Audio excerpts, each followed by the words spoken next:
Hello everyone, welcome back to Pragati's corner. तर मागच्या व्हिडिओमध्ये मी या ब्लाऊजची पेपर कटिंग दाखवली होती। 32 साईजचं ब्लाऊजचं पेपर कटिंग केलं होतं आपण। तर या व्हिडिओमध्ये आता त्या पेपर कटिंगवरनं ब्लाऊज कसं कट करायचं ते मी दाखवणार आहे।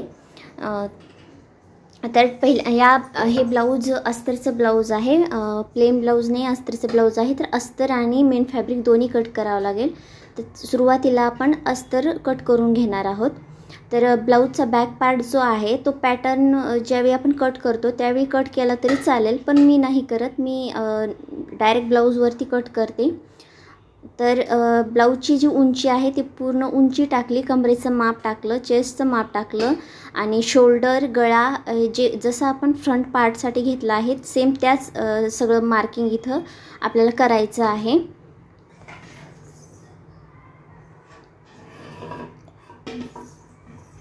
गळ्याचं वगैरे माप सगळं टाकून घ्यायचं आहे।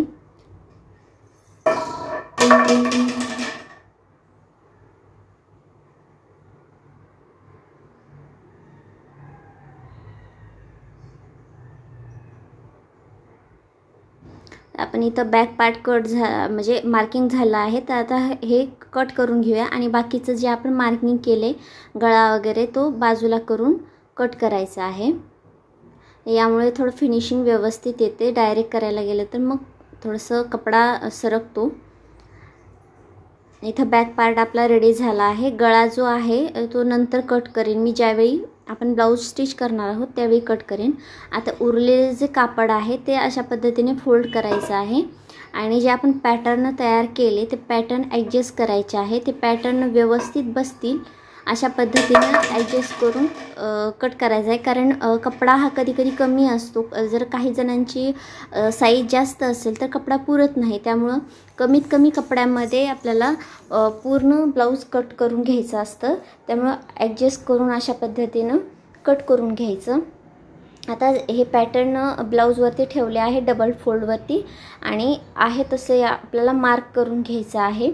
साईडनी व्हिडिओ जसं दाखवते त्या पद्धतीनं मार्क करून घ्यायचं आहे आणि यानंतर आपल्याला ते पॅटर्न कट करून घ्यायचे आहेत। कपडा सरकू नये म्हणून मी तर कात्री ठेवले, तुम्ही पिनअप पण करू शकता, जास्त सोपं जाईल। मार्किंग करून झाल्यानंतर हे पूर्ण कट करून घ्यायचं आहे। आता आपले बॅक पार्ट कट झाला आहे आणि फ्रंट पार्टचं मार्किंग होते। आणखीन एक दोन पार्ट फक्त आता आपले कट करायचे राहिले आहेत, तेही ॲडजस्ट होईल अशा पद्धतीनं कट करायचं आहे। डायरेक्ट जर तुम्ही विचार न करता जर कपडा कट केला तर नंतर ब्लाऊजसाठी कपडा कमी पडतो, त्यामुळे खूप लक्ष देऊन कट करायचं।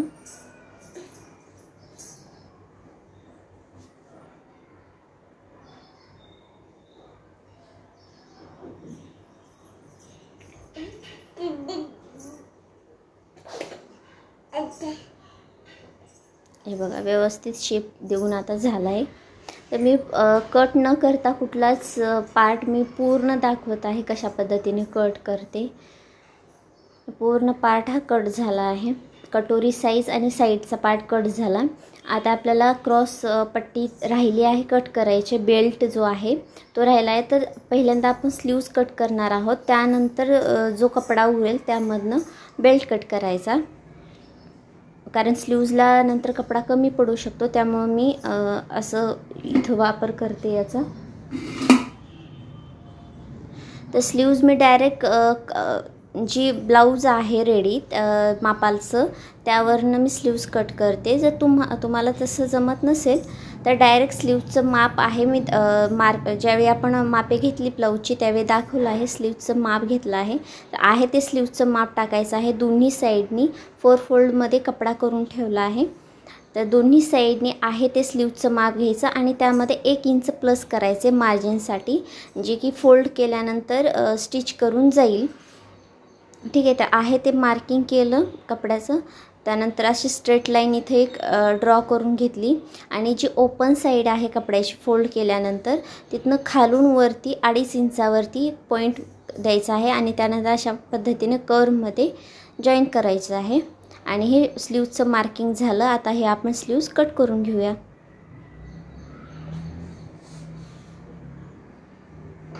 ठीक आहे. आता स्लीव्स कट करून झाली, साईडचं पण कट करून घेते. ठीक आहे, स्लीव्स कट करून झाली. आता बेल्ट कट करूया. हे बघा, बेल्टसाठी परफेक्ट आपल्याला कपडा इथे मिळतो. त्यामुळे स्लीव्ज अगोदर कट करून घ्यायच्या कधीही, कारण स्लीव्जला परत जॉईन करायचं असेल तर खूप प्रॉब्लेम येतो. त्यामुळे स्लीव्ज अगोदर कट करून घ्यायच्या आणि त्यानंतर बेल्ट कट करायचा. बेल्टला कपडा कमी लागतो, त्यामुळे छोट्या कपड्यातही ॲडजस्ट होऊन जातो बेल्ट.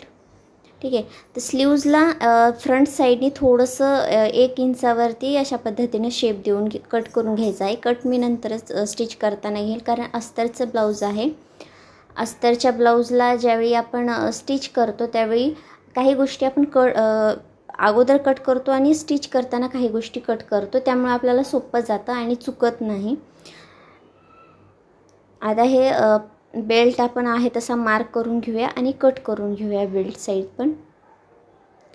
अस्तरच्या ब्लाऊजला काय होतं, ज्यावेळी आपण स्टिच करत असतो त्यावेळी कधीकधी अस्तर उलटा सुलटा होतो, किंवा आपण स्लीव्जला जर फ्रंट आणि बॅक साईडचं जर शेप दिला तर तेही उलटं सुलटं होतं. मग नंतर ते पूर्ण खोलत बसावं लागतं. त्यामुळं शेप जो आहे तो नंतरच द्यायचा. जॉईन अस्तर आणि मेन फॅब्रिक जॉईन केल्यानंतर स्लीव्जला शेप द्यायचा. आता अस्तर पूर्ण कट करून झालं आहे, तर आता मेन फॅब्रिकवरती आपल्याला ते कट करून घ्यायचं आहे. अशा पद्धतीने फोल्ड केलं आणि बॅक पार्ट जो आहे तो आहे तसा ठेवायचा आहे व्यवस्थित आणि कट करून घ्यायचा आहे. कट करताना अस्तर जे आहे ते थोडंसं एक्स्ट्रा ठेवायचं. अस्तरचा कपडा खूप जास्त आहे, त्यामुळे इथं जास्त काळजी करायची गरज नाही. अस्तर थोडंसं एक्स्ट्रा राहिलं तरी चालेल, कारण आपण ज्यावेळी स्टिच करतो त्यावेळी कपडा कमी जास्त होतो, नंतर कट करून टाकता येतो. बॅक पार्ट कट झाला. आता कटोरीचा आणि साईड पार्ट पण आपल्याला कट करून घ्यायचा आहे.